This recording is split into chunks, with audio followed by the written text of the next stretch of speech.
Alliance pour le changement. Alliance pour le changement. Alliance pour le changement. Très chers compatriotes des districts de Lukunga et camarades du parti politique Alliance pour le changement, répartis dans les communes de Barumbu, Gombe, Kinshasa, Kintambo, Lingwala, Mongafula et Ngaliema. À l'occasion du 64e anniversaire de l'indépendance de notre pays, je vous livre officiellement ces messages car notre district a joué le rôle capital de la plaque tournante de la proclamation de l'indépendance de la RDC un certain jeudi 30 juin 1960 à Léopoldville. Les cérémonies officielles liées à ce grand événement se sont déroulées au sein de notre entité, notamment les prononcés des discours du monarque belge, le roi Baudouin, de notre premier président de la République, Joseph Kasavubu, et de notre premier ministre, Patrice Lumumba, bien qu'imprévisible, avait eu lieu au Palais de la Nation, ainsi que d'autres manifestations y afférentes, car notre entité avait déjà acquis le statut du siège des institutions nationales. Très chers compatriotes des districts de Lukunga et camarades de notre parti politique Alliance pour le changement, avant d'entrer dans le vif de mon propos, je tiens tout d'abord, au nom de ma fédération, à rendre nos vibrants hommages au président national de notre cher parti Alliance pour le changement, l'honorable Jean-Marc Akabound, les héros vivants du peuple congolais arrêtés et condamnés injustement par le régime en place, tout simplement pour avoir dit non à la mafia et dénoncé celle-ci devant l'opinion nationale et internationale. Cher président national, la Fédération Lukunga va toujours se distinguer quant à sa fidélité face à la vision que vous avez sur cette grande nation en péril. Très chers compatriotes, 64 ans après l'indépendance, en tant que population qui habite dans la juridiction où loge les sièges des institutions nationales de la République, ainsi que le siège des institutions provinciales de la capitale, vous êtes donc la population victime directe de la gestion calamiteuse de la chose publique par les animateurs des dites institutions depuis des lustres. Mais gestion consécutive à la régression généralisée de tous les secteurs de la vie nationale en général et dans notre district en particulier. Cet état des choses a amené la task force de la Fédération Lukunga à investiguer dans plusieurs domaines de la vie nationale et à l'issue de la dite investigation, un tableau sombre ci-dessous était dressé.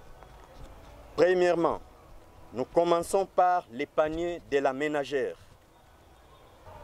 D'après les investigations rigoureuses menées depuis plusieurs mois par notre task force fédérale, les statistiques alarmantes ont été établies en concluant que plus ou moins 90% de la population de Lukunga mange une fois tous les 2 jours, suite d'une part à la pauvreté légendaire à laquelle cette population est condamnée par ceux qui gèrent les pays et d'autre part suite à la flambée vertigineuse des prix des denrées alimentaires de première nécessité.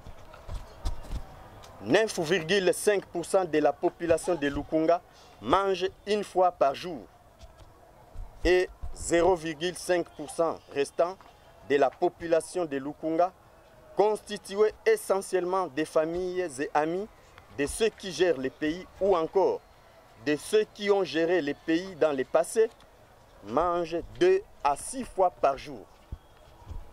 Deuxièmement, inaccessibilité de la population de Lukunga à l'eau potable. Alors que nous sommes à la 64e année depuis l'indépendance de notre pays, il est extrêmement redoutable de constater que la desserte en eau potable pour une population vivant dans une juridiction où logent les institutions nationales et provinciales demeure un mythe au XXIe siècle. Car dans plusieurs quartiers de notre district, les familles s'approvisionnent encore des eaux de rivière, des caniveaux ou du fleuve Congo pour boire et pour d'autres besoins des ménages. Cette situation est à la base d'une prolifération des maladies d'ordre hydrique devenues des épidémies régulièrement décriées dans les districts de Lukunga à cause des manques de l'eau potable. La Task Force fédérale, après avoir investigué à ces propos, nous a fourni une fois de plus les statistiques alarmantes que voici. 1. Dans la commune de Barumbu, seuls 19% de la population a accès à l'eau potable. 2. Dans la commune de Gombe, seuls 39% de la population a accès à l'eau potable. 3. Dans la commune de Kinshasa, seuls 36% de la population a accès à l'eau potable. 4. Dans la commune de Kintambo, seuls 28% de la population a accès à l'eau potable. 5. Dans la commune de Lingwala, seuls 38% de la population a accès à l'eau potable. 6. Dans la commune de Mongafula, seuls 4% de la population a accès à l'eau potable. 7. Dans la commune d'Engaliema, seuls 20% de la population a accès à l'eau potable. Dans l'ensemble, seuls 20% de la population de Lukunga a accès à l'eau potable. Troisièmement, inaccessibilité de la population de Lukunga à l'électricité. Les investigations rigoureuses menées par notre Task Force fédérale nous ont fourni les statistiques pitoyables que voici. 1. Dans la commune de Barumbu, seuls 22% de la population a accès à l'électricité. 2. Dans la commune de Gombe, seuls 52% de la population a accès à l'électricité. 3. Dans la commune de Kinshasa, seuls 32% de la population a accès à l'électricité. 4. Dans la commune de Kintambo, seuls 31% de la population a accès à l'électricité. 5. Dans la commune de Lingwala, seuls 33% de la population a accès à l'électricité. 6. Dans la commune de Mongafula, seuls 33% de la population a accès à l'électricité. 7. Enfin, dans la commune de Ngaliema, seuls 25% de la population a accès à l'électricité. Chers compatriotes, Congolais des districts de Lukunga et camarades de l'Alliance pour le changement, l'on devrait logiquement croire ou présumer que les faits que les sièges des institutions nationales et provinciales se retrouvent dans les districts de Lukunga, celui-ci serait sans doute les plus électrifiés que d'autres districts de la ville de Kinshasa.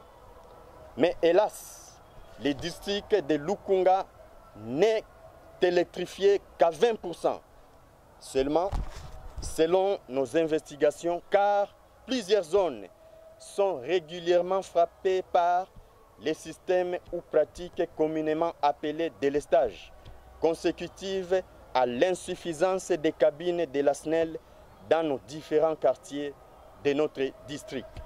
Quatrièmement, inaccessibilité de la population de Lukunga aux soins médicaux.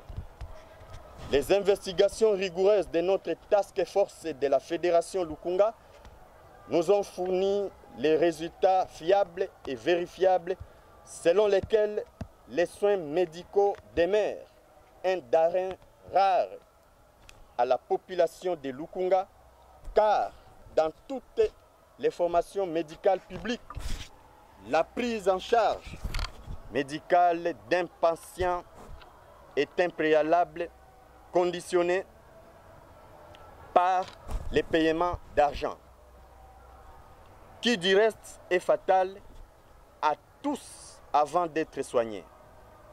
Cette pratique non humanitaire est fréquemment courante dans les hôpitaux de l'État tels que l'hôpital général de référence de Kinshasa, ex-Mamayemo, clinique Ngaliema, clinique Kinoise, hôpital pédiatrique de Kalembelembe, maternité de Kitambo et j'en passe.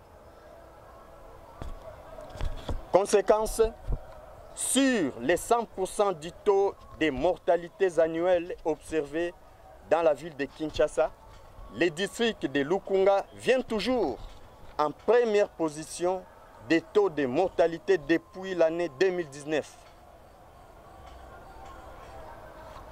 48% des taux de mortalité en 2019.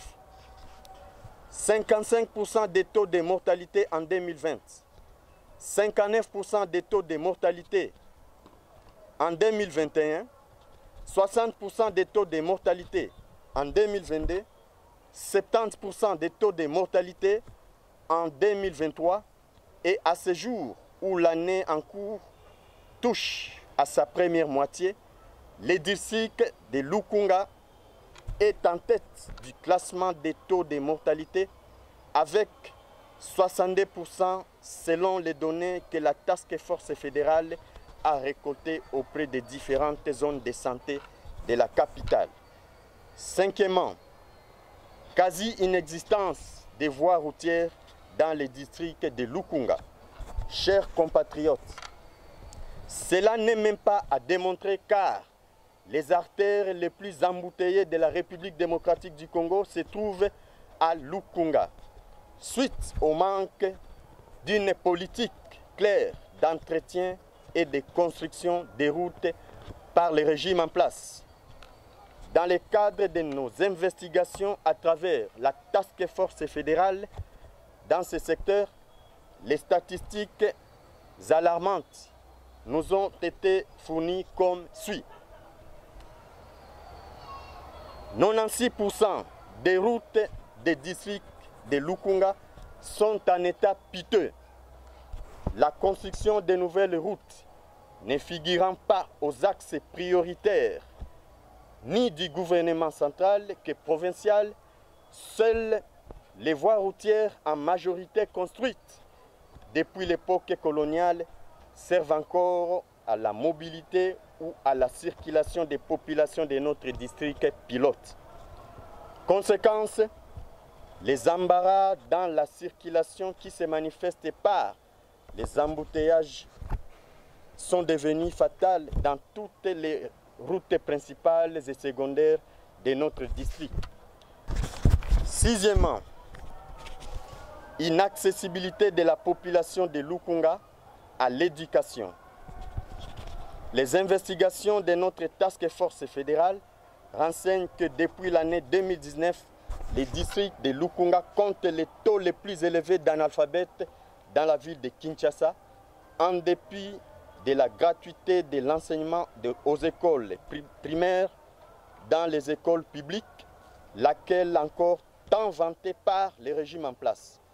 Sur terrain, le nombre d'analphabètes s'accroît toujours au quotidien et les statistiques fiables et vérifiables résultant de notre task force, de nos recherches, renseignent que la ville de Kinshasa compte encore à ce jour plus ou moins 3 666 000 personnes analphabètes en âge de scolarité, dont 833 000 personnes illettrées, dominées essentiellement par la catégorie d'enfants en rupture familiale, abusivement appelés enfants de la rue, se trouvent dans les districts de Lukunga, dans les quartiers socialement reculés dont certains cités dans les tableaux d'insécurité que nous allons bientôt aborder. Septièmement, les tableaux de l'insécurité dans les districts de Lukunga. Chers compatriotes et camarades de la Fédération de Lukunga, vous devez savoir dès ce jour que nous habitons dans une entité la plus insécurisée de la capitale. Les enquêtes à ce sujet menées par notre task force fédérale renseignent que depuis l'an 2019, sur les 100% des cas d'enlèvement, d'assassinat ou de kidnapping, 65% de ces opérations hautement criminelles se passent dans les districts de Lukunga, car les zones les plus insécurisées de la ville de Kinshasa se trouvent à Lukunga, où différents groupes d'associations de malfaiteurs communément appelés Kuluna opèrent fréquemment et tranquillement. S'agissant des cas d'assassinat, c'est presque toutes les 2 semaines que les corps sans vie sont retrouvés dans les communes de Lukunga. Les cas d'assassinat de l'ancien ministre des Transports Chéribé Okende en date du 3 juillet 2023, non loin de la société CEP Congo, celui de la journaliste animatrice Anouchka Lukun en date du 13 octobre 2023 dans la commune de Ngaliema, ainsi que d'autres cas de kidnapping dont la majorité se commettent dans notre district, les cas des associations de malfaiteurs, des personnes communément appelées Kuluna et tant d'autres sont des illustrations éloquentes pour asseoir la crédibilité de notre recherche. Huitièmement, les tableaux de l'insalubrité dans les districts de Lukunga. Chers camarades et compatriotes de la Fédération et du district de Lukunga, il est connu universellement que la ville de Kinshasa fait partie des capitales les plus sales au monde. Cette accession est une évidence sans nul doute. Les grandes artères situées dans les districts de Lukunga, tels que le boulevard du 30 juin, le boulevard Triomphal, l'avenue de Libération ex-24 novembre, le boulevard Colonel Monjiba, le boulevard Colonel Tchachi et tant d'autres ont toujours donné l'impression que notre district présente une certaine image de salubrité. Bref, les routes principales en majorité semblent présenter la même réalité, mais il suffit de pénétrer à l'intérieur de plusieurs quartiers des différentes communes de notre district pour vivre les scandales insalubres où les ordures issues des immondices et de tout genre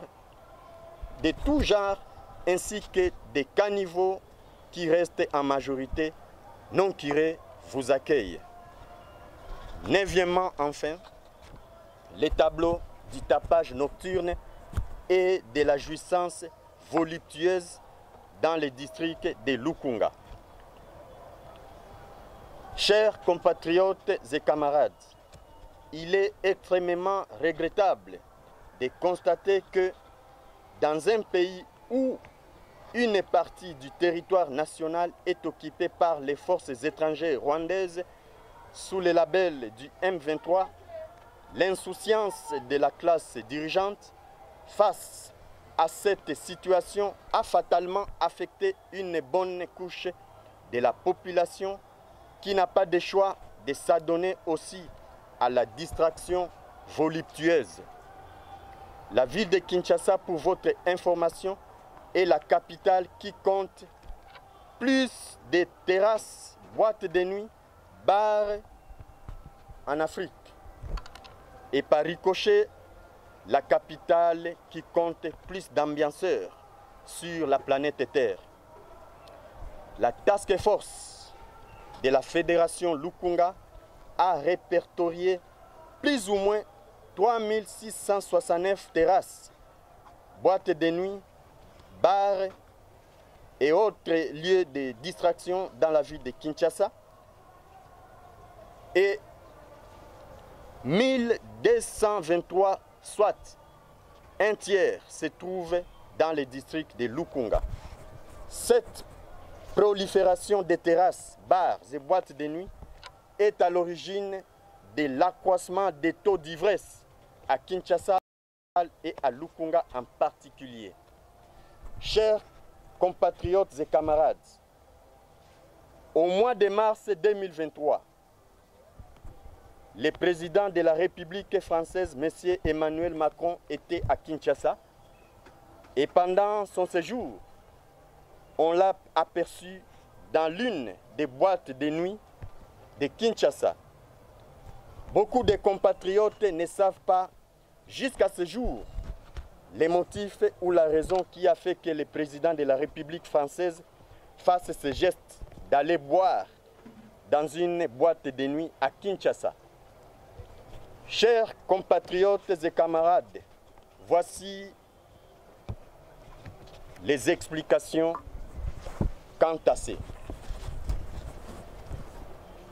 Dans la plupart de ses voyages en Afrique et dans d'autres continents, M. Macron, avant de quitter les pays visités, organise souvent les débats d'échange sous forme de conférences-débats avec les étudiants sur les questions du développement de la diplomatie, de l'économie et autres.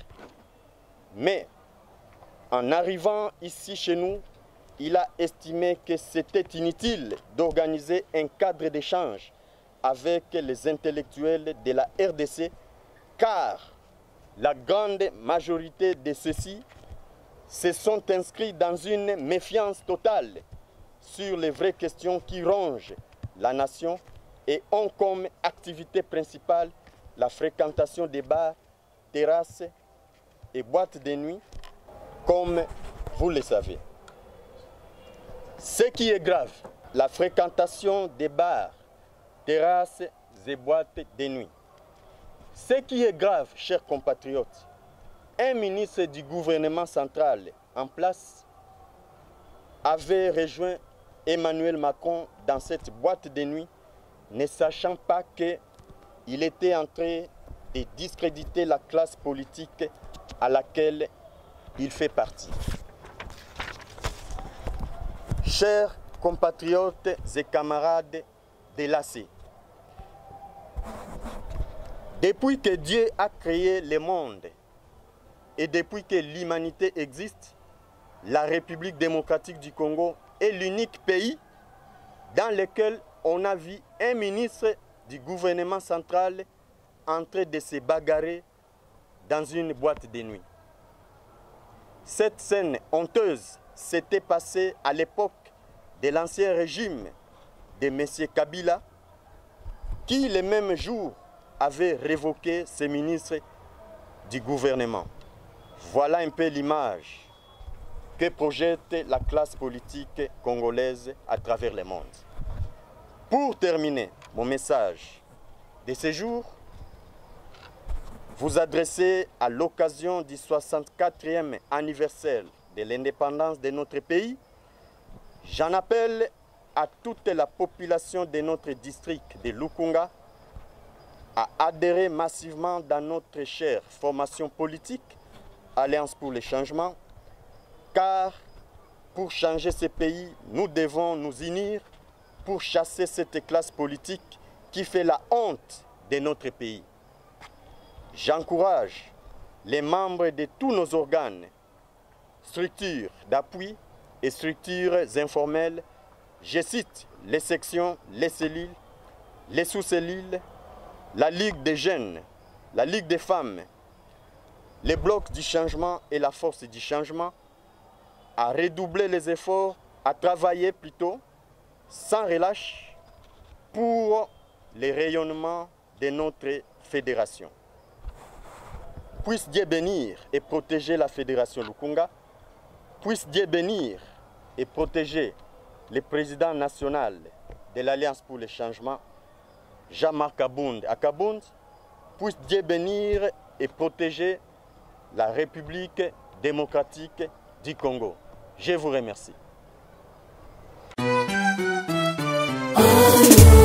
C'est pour le changement, c'est pour le changement, c'est pour le changement.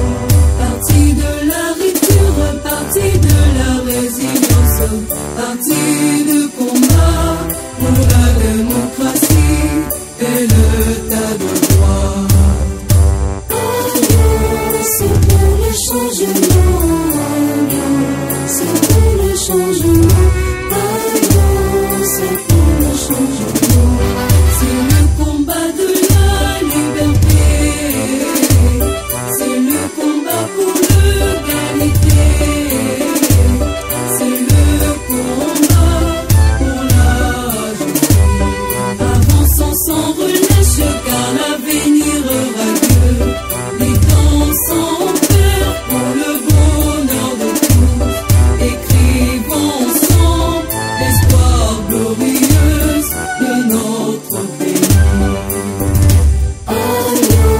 C'est pour le changement, c'est pour le changement, c'est pour le changement.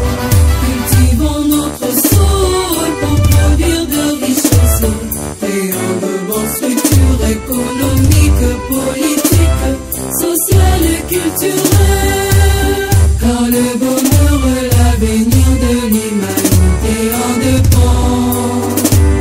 L'espoir de l'Afrique et du monde de cause sur notre patrie. C'est l'hymne de vaillants héros, c'est qui croient que demain sera meilleur. Demain sera meilleur, demain sera meilleur.